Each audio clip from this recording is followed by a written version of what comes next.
شاہ صاحب سازشی نہیں تھے۔ ہم کتنے بے وقوف ہیں، ہمیں سب کچھ یاد رہتا ہے، بس اپنی موت یاد نہیں رہتی۔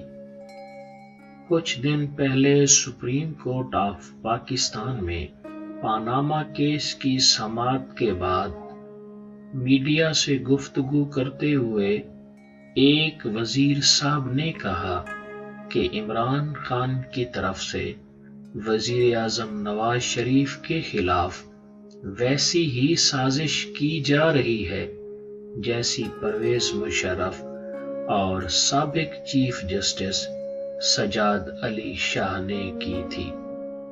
یہ بیان سن کر دل میں خیال آیا کہ کیوں نہ شاہ صاحب کا انٹرویو کیا جائے اور ان سے پوچھا جائے کہ آپ نے نواز شریف کے خلاف کیا سازش کی تھی۔ فوراً ہی یہ خیال آگے پیچھے ہو گیا کیونکہ مجھے پتا تھا کہ شاہ صاحب میرے سوالوں کا جواب دینے کی بجائے الٹا مجھے کہیں گے کہ تمہیں زیادہ پتا ہے کہ میں نے نواز شریف کے خلاف کیا سازش کی اور نواز شریف نے میرے خلاف کیا سازش کی، لہذا پہلے تم بتاؤ پھر میں بتاؤں گا۔ کل رات سجاد علی شاہ صاحب کے انتقال کی خبر ملی تو 20 سال پرانے بہت سے واقعات میری آنکھوں کے سامنے گھومنے لگے۔ جب مسلم لیگ نون نے سپریم کورٹ پر حملہ کیا تھا اور حملے کے کچھ ہی دنوں بعد چیف جسٹس سجاد علی شاہ کو ان کے اپنے ہی ساتھی ججوں کے ہاتھوں فارغ کرا دیا گیا۔ چیف جسٹس کے خلاف بغاوت کرنے والوں میں جسٹس سعید الزمان صدیقی سب سے آگے تھے، جو بعد میں مسلم لیگ نون کے صدارتی امیدوار اور پھر سندھ کے گورنر بنائے گئے۔ سونے کے لیے بستر پر لیٹا تو سجاد علی شاہ صاحب کے ساتھ کراچی میں ہونے والی ایک طویل نشست یاد آ گئی۔ میں نے ان سے پوچھا تھا کہ سپریم کورٹ پر حملے کی FIR درج ہوئی تھی، انکوائری بھی ہوئی تھی اور مسلم لیگ نون کے کچھ اراکین پارلیمنٹ کو نااہل بھی قرار دیا گیا، لیکن FIR کی روشنی میں جو انکوائری ایک SSP نے شروع کی وہ آگے کیوں نہ بڑھی؟ شاہ صاحب مسکرائے اور کہا کہ جب 2012 میں وزیر اعظم یوسف رضا گیلانی کے خلاف سپریم کورٹ میں توہین عدالت کا مقدمہ چل رہا تھا تو پیپلز پارٹی نے مجھ سے رابطہ کیا اور سپریم کورٹ پر حملے کا مقدمہ ری اوپن کرنے کی خواہش ظاہر کی۔ وہ چاہتے تھے میں ان کی مدد کروں، لیکن میں کسی سازش کا حصہ نہیں بننا چاہتا تھا۔ حالانکہ اس وقت کے وزیر داخلہ رحمان ملک نے سپریم کورٹ پر حملے کی CCTV فوٹیج نکال لی تھی اور مسلم لیگ نون کا ایک منحرف رکن قومی اسمبلی یہ بیان دینے کے لیے بھی تیار تھا کہ یہ حملہ نواز شریف کے حکم پر کیا گیا۔ سپریم کورٹ بار ایسوسی ایشن کے سابق صدر اکرم شیخ نے کئی مرتبہ نواز شریف سے گزارش کی کہ سجاد علی شاہ کے ساتھ ماضی کی تلخیاں بھلا دی جائیں۔ کچھ سال پہلے اکرم شیخ نے سجاد علی شاہ کی بطور چیف جسٹس پینشن بحال کرنے کے لیے سپریم کورٹ میں درخواست دائر کی تو نواز شریف نے شیخ صاحب سے شکوہ کیا کہ آپ ابھی تک میرے خلاف سازش کرنے والوں کی پیروی کر رہے ہیں۔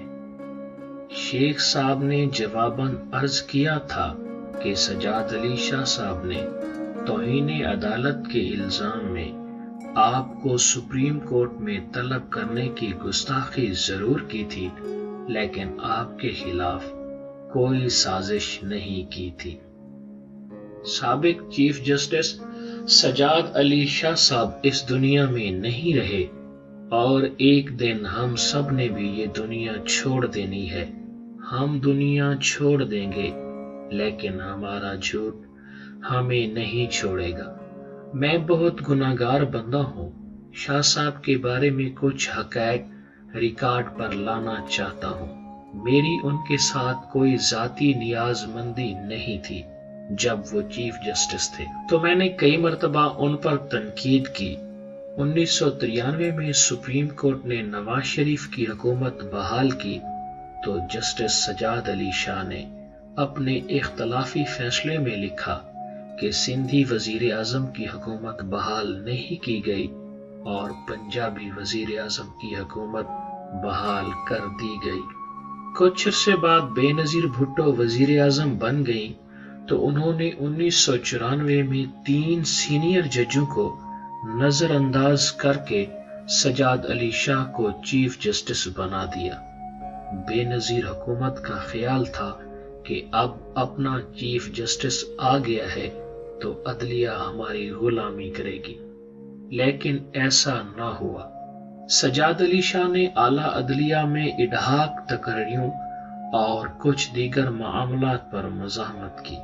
20 مارچ 1996 کو جسٹس سجاد علی شاہ نے الجہاد ٹرسٹ کیس میں کہا کہ اعلیٰ عدلیہ کے ججوں کی تقرریاں میرٹ پر کی جائیں تو 21 مارچ 1996 کے کالم میں اس خاکسار نے گزارش کی تھی کہ چیف جسٹس کی اپنی تقرری میرٹ پر نہیں ہوئی، اس لیے وہ چیف جسٹس کا عہدہ چھوڑ دیں۔ ایک وکیل نے شاہ صاحب سے کہا کہ حامد میر کے خلاف توہین عدالت کے الزام میں کارروائی کی جائے، لیکن شاہ صاحب نے یہ مشورہ نظر انداز کر دیا۔ میری تنقید جاری رہی اور شاہ صاحب اس تنقید کو نظر انداز کرتے رہے۔ جب بے نظیر بھٹو کی حکومت برطرف کر دی گئی تو ان کا اپنا خیال تھا کہ سجاد علی شاہ انہیں بحال کر دیں گے، کیونکہ صدر فاروق لغاری نے جن الزامات کی بنیاد پر حکومت برطرف کی ان الزامات کا کوئی ثبوت عدالت میں پیش نہیں کیا جا سکا۔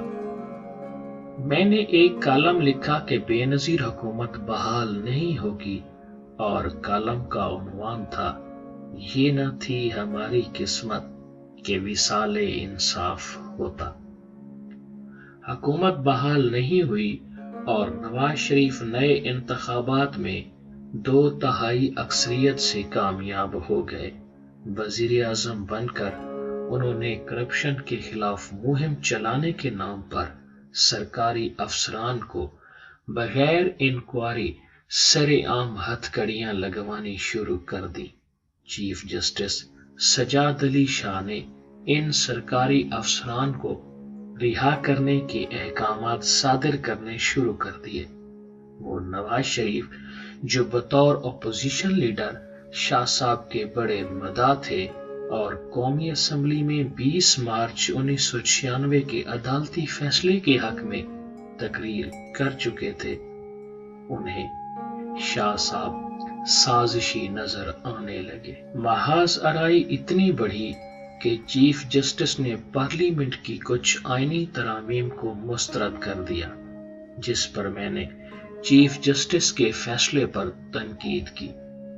ایک دن وزیر اعظم صاحب نے مجھ سمیت کچھ اخبار نویسوں کو ملاقات کے لیے بلایا تو میں نے مشورہ دیا کہ حکومت چیف جسٹس کے ساتھ محاذ آرائی نہ کرے۔ وزیر اعظم بولے کہ آپ تو خود ان پر تنقید کر رہے ہیں۔ میں نے جواب دیا کہ میری تنقید علمی و آئینی نوعیت کی ہے، جو آپ کرنے جا رہے ہیں وہ آپ کی سیاست پر ہمیشہ کے لیے ایک داغ بن جائے گا۔ پھر ایک سینئر اخبار نویس ساتھی نے نواز شریف کو پنجابی میں کہا، اس چیف جسٹس نے تہانوں نہیں چھڈنا۔ شاید وہ یہی سننا چاہتے تھے اور اگلے دن سپریم کورٹ پر حملہ ہو گیا۔ اس وقت کے اسپیکر قومی اسمبلی گوہر ایوب نے اپنی کتاب میں لکھا ہے کہ نواز شریف ہر قیمت پر سجاد علی شاہ کو گرفتار کرنا چاہتے تھے۔ گوہر ایوب نے انہیں چیف جسٹس کو گرفتار کرنے سے روکا۔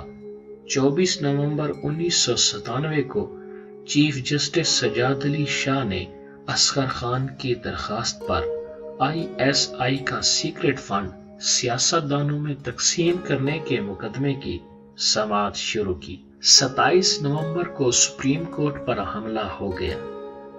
اصغر خان کیس کا فیصلہ 2012 میں آ گیا، لیکن فیصلے پر عمل درآمد نہیں ہوا۔ 1999 میں حکومت ختم ہوئی تو نواز شریف کے بہت سے ساتھی انہیں چھوڑ کر مشرف سے جا ملے۔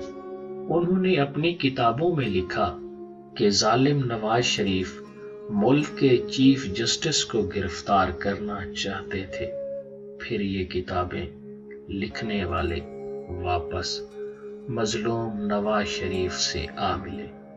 نواز شریف نے مشرف کو بھی بغاوت کا مقدمہ چلائے بغیر ملک چھوڑنے کی اجازت دے دی، لیکن سجاد علی شاہ کو معاف نہیں کیا، شاید اس لیے کہ وہ کمزور تھے۔ شاہ صاحب کمزور تھے لیکن سازشی نہیں تھے۔